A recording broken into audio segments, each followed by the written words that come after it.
Alô, bom dia a todos aqueles e aquelas que nos ouvem nesse canal fabuloso que é o Telesaúde, aqui sempre no apoio dos profissionais de saúde, especialmente da atenção básica, estratégia de saúde da família e afins, a todo esse povão do nosso estado e até do Brasil, nosso grande abraço.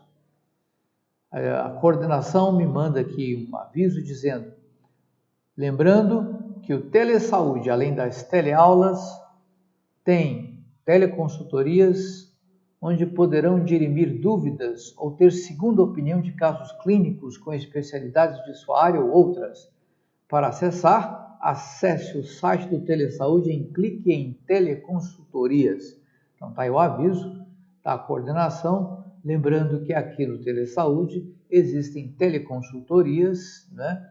Onde os ouvintes, onde os assistentes, aqueles que nos assistem, aliás, poderão dirimir dúvidas e ter segunda opinião dos casos que tratam. Está aí o aviso da coordenação.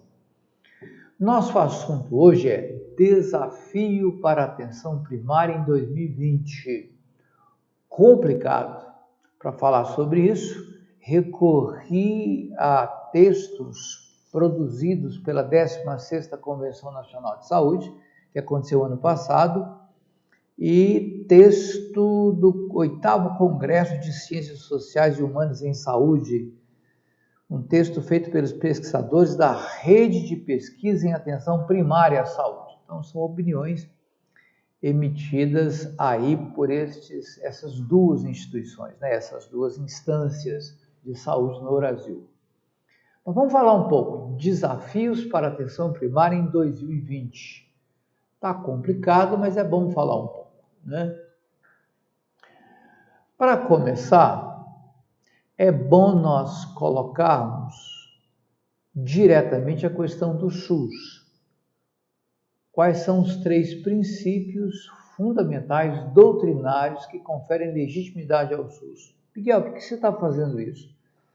Eu estou fazendo isso porque o SUS, infelizmente, possui servidores que têm indicação política e, por isso, necessariamente não são pessoas comprometidas com o SUS enquanto instituição, enquanto instância de trabalho, enquanto política de Estado. Então, não tem pessoas que não entendem muito bem o que é o SUS, mas trabalham no SUS. Muitos de indicação política que não têm um grande compromisso com a causa, desconhecem. Não estamos condenando quem trabalha por indicação política, que existem muitos que também trabalham por indicação política e entendem tudo. Mas especialmente aqueles que, por indicação política, não levam tão a sério o SUS. Então, essa matéria é para aqueles, especialmente para aqueles que levam o SUS muito a sério, né? Acreditam nele, gostam, pensam na estrutura, sabem que tem muito problema, muitas deficiências, muita limitação, mas acreditam no SUS e do seu lugar, na sua vez, no seu tempo, vão fazendo os esforços necessários. Quais são os 3 princípios doutrinários que conferem legitimidade ao SUS? A universalidade, o SUS é para todos, ricos, pobres, classe média. A integralidade, o SUS trabalha com atenção integral à saúde, isso quer dizer aspectos orgânicos, aspectos psicossociais, aspectos ligados à convivência social, etc, etc. E o outro princípio é a equidade. Isto é, o SUS serve igualmente a todos. Não existe uma hierarquia em termos de quem vai servir. Vai servir primeiro o mais importante, entre aspas, depois o menos importante, entre aspas. Não. A equidade garante que o SUS sirva a todos por igual. A universalidade, que é a nossa principal característica, eu diria, está ligada à garantia do direito à saúde por todos os brasileiros, inclusive direito este constante e garantido pela Constituição. no sentido de que todos têm direito à saúde e que saúde é dever do Estado. E o texto acrescenta, sem acepção ou discriminação de acesso aos serviços de saúde oferecidos pelo SUS. Bem, nos últimos anos, o acesso tem sido problemático. Filas, superlotações, falta de insumos, falta de médicos, etc. O assunto acesso tem sido difícil. E mais difícil ainda, comentam alguns, tem sido a qualidade dos serviços. Pois é para isso que o SUS luta, para garantir a todos acesso aos seus serviços e serviços de qualidade, né? A nossa luta é muito essa. Falando mais sobre o SUS, né? O SUS tem 3 níveis de atenção, que é o primário, o secundário e o terciário, que são assim divididos pelo nível de complexidade e o uso de tecnologias. Então, a atenção primária usa uma tecnologia mais simples, né? É menos complexo em termos da hierarquia, no sentido de que a população toda pode ser atendida com o mínimo de esforço e de tecnologia. Não significa que essa complexidade diga respeito ao trabalho, porque o trabalho da atenção primária é muito complexo, porque é porta de entrada para o sistema, todo mundo entra e todo mundo quer dizer o muito complicado e o mais simples, né? Então, nós vamos tratar da atenção primária, que é o nosso assunto aqui em Telesaúde. A atenção primária em saúde é conhecida como porta de entrada dos usuários do sistema de saúde. Seu objetivo é orientar a prevenção de doenças, solucionar casos de agravos, né? Por exemplo, diabetes, por exemplo, pressão alta, por exemplo, outros tantos que aparecem, né? Idoso, e direcionar os mais graves para níveis de atendimento superiores em complexidade. Então, como porta de entrada, o SUS recebe, o SUS dá uma refinada, atende o que pode atender, mais ou menos 80% dos casos, e 20%, conforme estatísticas, ele dirige às instâncias hierárquicas superiores, ao nível secundário, que tem diagnóstico, que tem uma tecnologia mais avançada, e aos hospitais, que tem, além disso tudo, uma tecnologia muito pesada, por exemplo, como hemodiálise. Há diversos programas relacionados à atenção primária.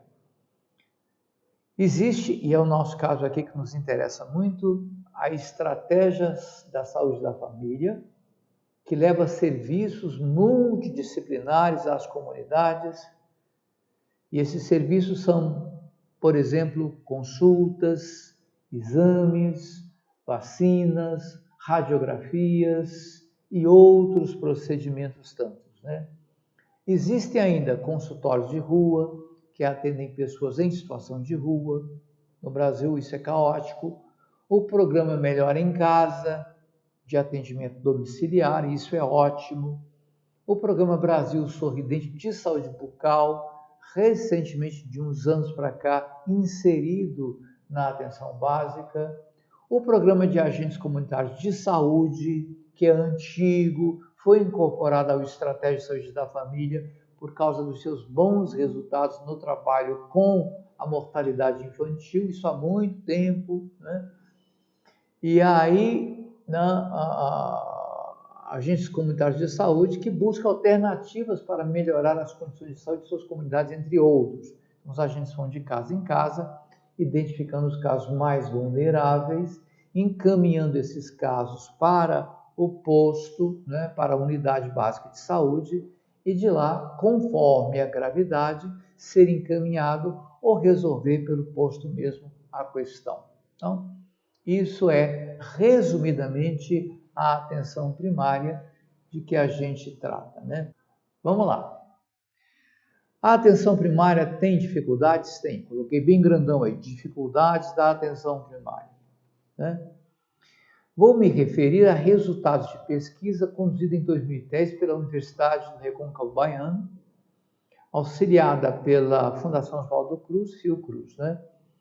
Essa pesquisa foi feita em 4 capitais brasileiras: Florianópolis, Bahia, Salvador, Aracaju e tem mais uma. Foram identificadas ações para fortalecer os serviços de atenção primária à saúde, isso nessa pesquisa, tá?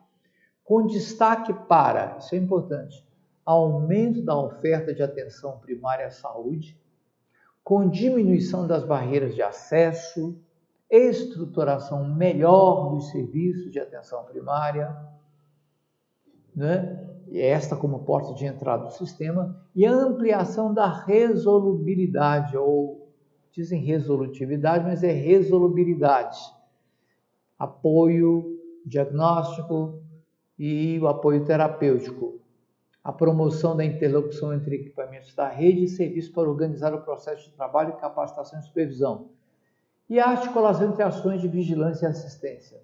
Isso quer dizer o seguinte, que em termos de dificuldade, esses 4 municípios fizeram esforços no sentido de fortalecer a atenção primária. O ano atrasado, o ano passado, essa foi a expressão da moda. Fortalecer a atenção primária à saúde, especialmente 2017 e 2018, né? E esse fortalecimento contemplava a oferta de serviços, né? Contemplava a solução das barreiras de acesso. Lembra que eu falei? Muitas filas, poucos médicos, poucos enfermeiros, poucos psicólogos, poucos assistentes sociais, etc., né? Melhor estruturação dos serviços da atenção primária, porque são serviços que, apesar de serem mais simples em relação aos outros 2 níveis de atenção, são serviços complexos. Por exemplo, acolhimento. Parece simples. Bem-vindo, como é que o senhor vai? Aqui é o posto de saúde, essa aqui é a equipe estratégica de saúde da família. O que nós podemos fazer pelo senhor? Não, não é isso. Isso não é acolhimento. Acolhimento é a primeira atitude primordial, super importante para facilitar a criação de um vínculo entre o usuário que procura e os profissionais que atendem. Porque o atendimento da atenção primária depende fundamentalmente desse vínculo. Se o usuário foi recebido com cara feia, de qualquer jeito, aos trancos e barrancos, desinformado e perdido, como é que ele vai fazer vínculo com a equipe? E como é que a equipe vai trabalhar se o vínculo é o seu principal caminho, a sua principal via de alcance, né? De ter o usuário como objetivo de trabalho? Veja só, então, eles estiveram trabalhando melhor na estruturação dessa atenção. O acesso que eu disse e o acolhimento foi só um aspecto, né? Mas, enfim, existe o apoio diagnóstico, a intervenção terapêutica, a promoção da saúde, que é a mudança de hábitos de vida, por exemplo, alimentação, para que o indivíduo se alimentando melhor, adoeça menos, né? A interlocução entre os vários equipamentos de saúde da região, do hospital, passando pelo CAPS, né? etc., etc. Enfim, a interlocução com esses aparelhos para que o processo de trabalho seja bem feito. Para isso, outra dificuldade tem que ser enfrentada, o da capacitação, que muita gente não sabe nada mesmo de serviço público, e supervisão, no sentido do acompanhamento, não de ficar alguém lá bancando o chefão, supervisionando todo mundo, não, líder é aquele que acompanha. Então, esse pessoal sendo capacitado e sendo acompanhado, provou-se que produzem muito mais, que trabalham melhor, que o serviço é melhor desempenhado, né? E existe ainda os aspectos aí que o texto coloca, que é a articulação entre ações de vigilância e assistência, né? Claro que vigilância tem que haver porque há todo tipo de vulnerabilidades, da carne que você compra no açougue, ao enlatado que você consome no supermercado, até a pessoa que está lá na rua, por exemplo, um transtornado mental severo, que está vagando, agressivo, jogando pedra no povo e que precisa de assistência. A vigilância pode dar conta disso. A vigilância tem um trabalho enorme a fazer e é fundamental no SUS. Enfim, esse texto mostra as dificuldades e na pesquisa o que os municípios pesquisados estão fazendo para diminuir, para ajudar, para vencer essas dificuldades, indo além, né, das limitações que todos têm, né? Então tá, vamos falar mais de dificuldade. São necessárias ações para equalizar o atendimento, né? Lembra que o SUS trabalha com o princípio da equidade? Então é preciso equalizar o atendimento das demandas programadas e espontâneas, né? Então, as demandas programadas são aquelas agendadas que vêm através, por exemplo, de referência ou de encaminhamento. Espontânea porque o sistema sendo porta de entrada, qualquer pessoa na rua sentindo-se mal ou tendo uma necessidade de saúde pode entrar numa unidade básica de saúde, numa estratégia de saúde da família e pedir ajuda, né? Essa última, a demanda espontânea, que é muito complexa, que demanda um trabalho, um esforço especiais da equipe para a criação de vínculos e para prestar um bom serviço, né? Essa demanda espontânea representa o maior desafio à organização de trabalhos das equipes. A conquista de apoio e legitimidade para a estratégia da família é um tema pendente ainda hoje, gente. Iniciativas para divulgar a estratégia são necessárias entre a população, essa divulgação, e entre os profissionais de todos os níveis de organizações da sociedade civil.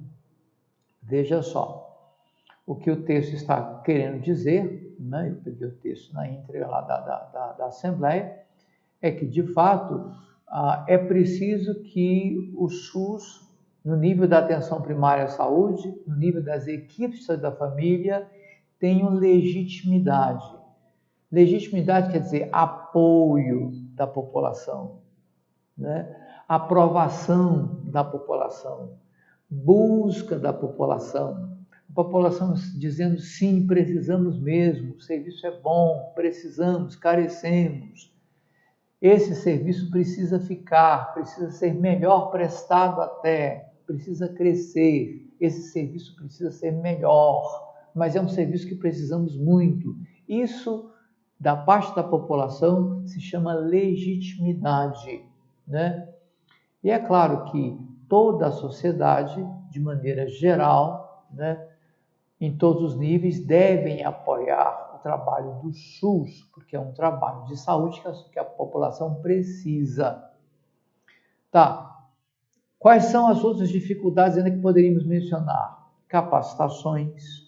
Todo mundo precisa, especialmente da educação permanente, que é algo que uma política, né, tem um programa próprio, que uma vez implementada a educação permanente, ajuda muito a equipe a resolver seus problemas internos e a prestar melhor serviços externos. A educação permanente é um programa muito bem elaborado e pode ser muito bem dirigido pela equipe de saúde, de tal maneira a transformar completamente as relações de trabalho dentro da equipe, né? Outra dificuldade, melhor gestão de recursos humanos, claro, financeiros, muito mais, e de logística, por exemplo, onde funcionam, como funcionam, o que tem, chove, tem goteira, faz lama, a enxurrada leva, É muito calorento, é muito frio, é muito aberto, não tem material, tem material, tudo isso é logística, né? Além da rotatividade de trabalhadores, que na maioria dos municípios goianos é muito alta a rotatividade. Portanto, são muitas as dificuldades que eu estou aqui nomeando.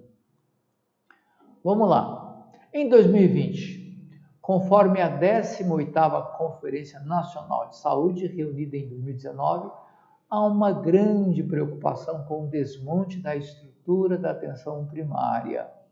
Essa palavra me preocupa muito, desmonte, né? Poderia dizer desconstrução, porque o que se constrói nessa vida, mais cedo ou mais tarde, terá que ser desconstruído para uma reconstrução melhor. Mas dizem os organizadores da 18ª Conferência Nacional que o que está havendo é um desmonte, né? Sua vocação da atenção primária, eminentemente coletiva, sua descentralização necessária, seu foco psicossocial de trabalho. Miguel, o que é trabalho psicossocial? É o trabalho que tem por foco as relações, relações familiares, relações sociais, relações de trabalho, enfim. Quando eu falo foco psicossocial, eu estou me dirigindo às relações dentro de uma comunidade, familiares, sociais, de trabalho, etc, etc, etc.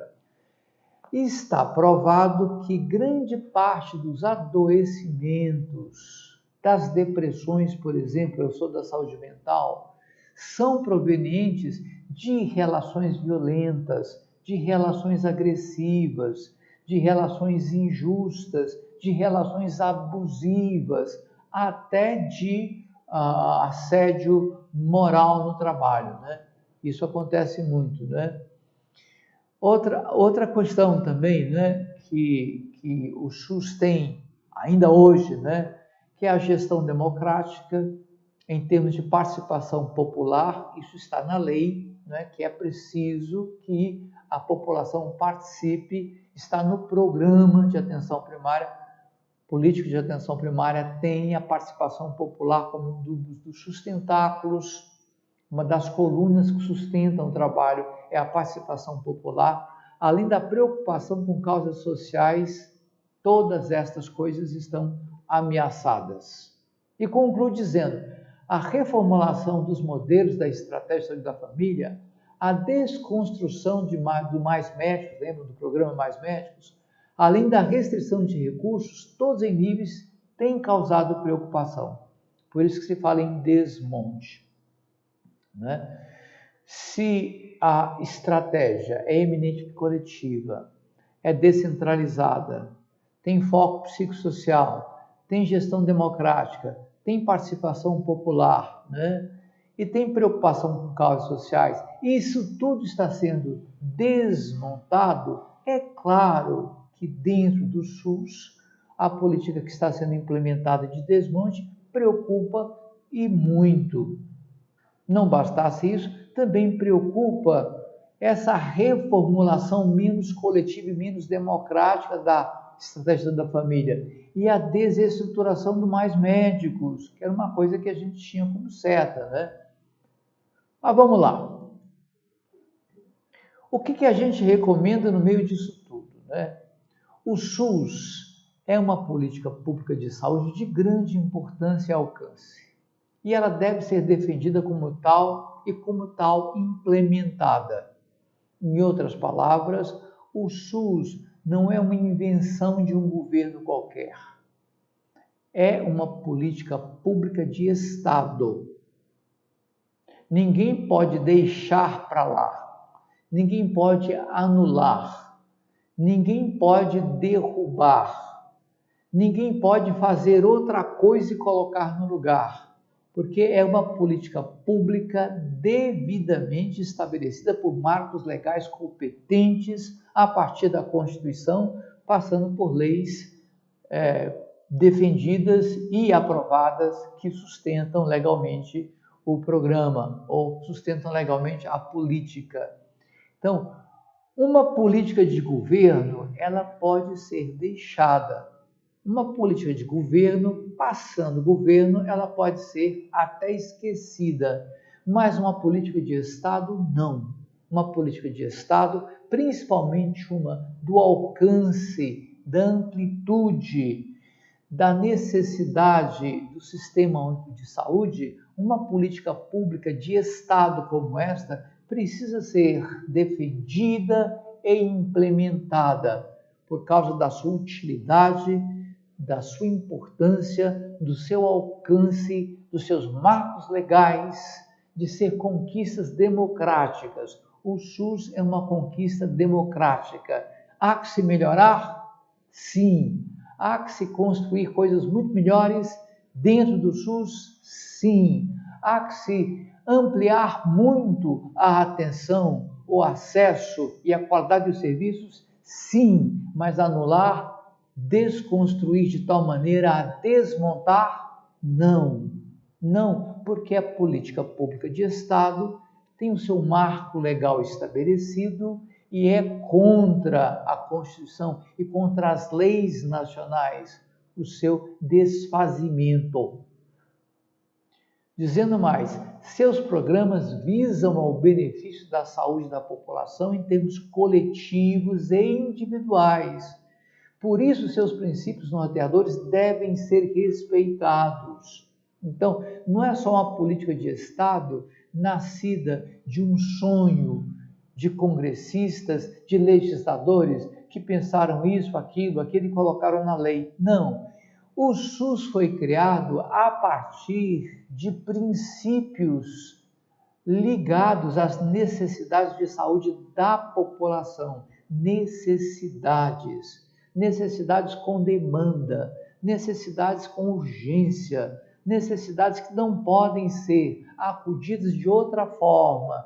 Então, com base em necessidades reais, urgentes, factíveis, encontradas até os dias de hoje, e muito é que, de fato, se votou, se aprovou, se sustenta e se toca à frente o SUS, o Sistema Único de Saúde, através dos seus princípios norteadores, que devem ser respeitados. Lembra dos princípios? Equidade, universalidade, né? E integralidade? São esses. Mas a participação da sociedade como um todo e os esforços dos gestores e trabalhadores devem estar presentes mais do que nunca. Quem ama o SUS, quem pode vê-lo como necessário, quem o acompanha, quem trabalha por ele, quem o implementa, quem sofre por ele e quem sabe os benefícios que trazem, estes se unem, gestores e trabalhadores, porque é mister que se façam esforços no sentido da sua manutenção, do seu crescimento, da sua implementação e não do seu desmonte, seja por quem for, através de que recurso for. E mais, os trabalhadores do sistema podem e devem buscar o debate democrático, o debate legítimo, o debate garantido por direito, o debate que se faz necessário em horas mais difíceis, né? E nesse debate, as pessoas devem ter a qualificação necessária para reivindicarem, né, o que o SUS precisa em termos de implementação, em termos de melhoria, em termos de ampliação, em termos de assistência até financeira e principalmente financeira, né, para se defender, para prosseguir, para estabelecer-se como política de Estado legítima, boa e necessária.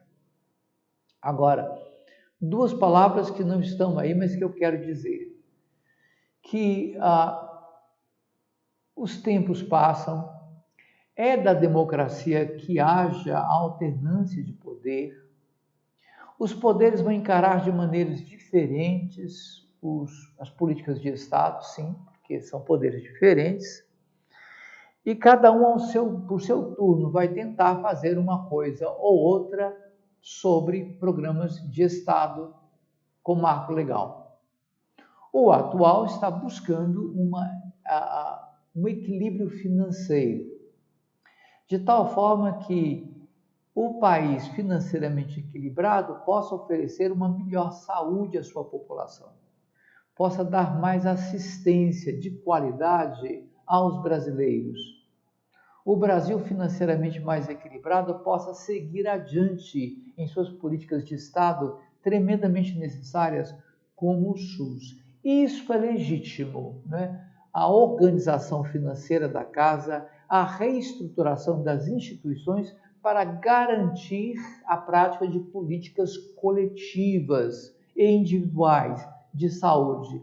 Agora, o que não se entende e o que não se vai aceitar, né? Acho que não, né? Que não pode, né? As pessoas todas concordam com isso, é que se desfaça, se desmonte, se não implementem mais, né, uma política de saúde de Estado tremendamente útil, tremendamente legal, tremendamente interessante para todos. Isso não. Reestruturação financeira, reestruturação administrativa, reestruturação logística, reestruturação para melhor servir, para melhor trabalhar, para melhor promover o progresso da instituição, tudo bem. Desmontar a instituição, não. Se a gente não consegue entender, né? Não consegue aceitar com facilidade. Uma segunda palavra. Quem entende o SUS mais ou menos a partir dos seus princípios, quem participa do SUS e tem no SUS o seu ganha-pão, quem está no SUS dando o seu melhor, deve se interessar pelo debate, deve se interessar pelo que está acontecendo, deve se interessar para que a política avance, progrida, seja implementada positivamente.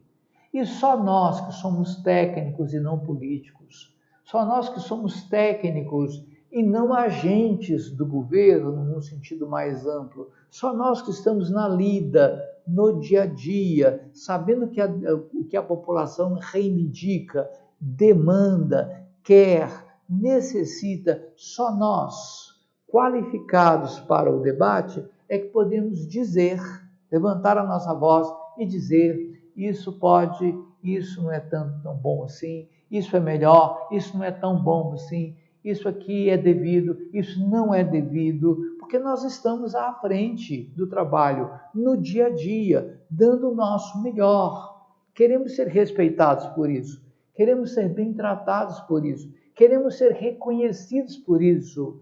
Até os agentes comunitários de saúde, que prestam um grande serviço na medida que saem na comunidade, janela de frente para o crime, como diz o João Bosco na sua música, para conhecer as vulnerabilidades, os processos sociais que causam doença, o processo de saúde e doença nas comunidades, como é que ele é vivido a partir de saneamento, de alimentação, de violência, de drogas, de escola ou não, né? Como é que tudo isso se articula na produção saúde e doença, do contínuo saúde e doença? Como é que isso se processa? E como é que nós vamos intervir, a não ser pela informação que nos chega dos agentes comunitários de saúde, que devem ser respeitados no seu trabalho? Com isso eu quero dizer que todos, do agente comunitário de saúde até o médico mais especializado, todos devemos nos integrar numa luta justa, legítima, boa, de esclarecer a toda a sociedade o que é o SUS, o que é o nosso trabalho, sua importância, sua presença, sua necessidade, e nós, com todo o coração, com toda honestidade, fazemos, dando o nosso melhor.